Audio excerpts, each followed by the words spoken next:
অনেক দিন থেকেই ভাবছি কভারটার উপরে কিছু একটা ডিজাইন করব।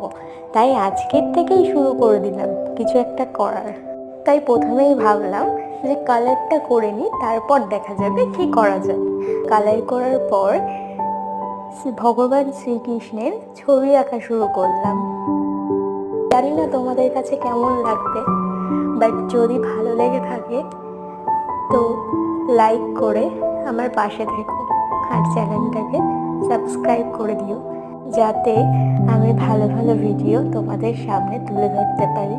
আর হ্যাঁ, যদি ভালো লেগে থাকে তাহলে কমেন্ট করতে কিন্তু ভুলো না।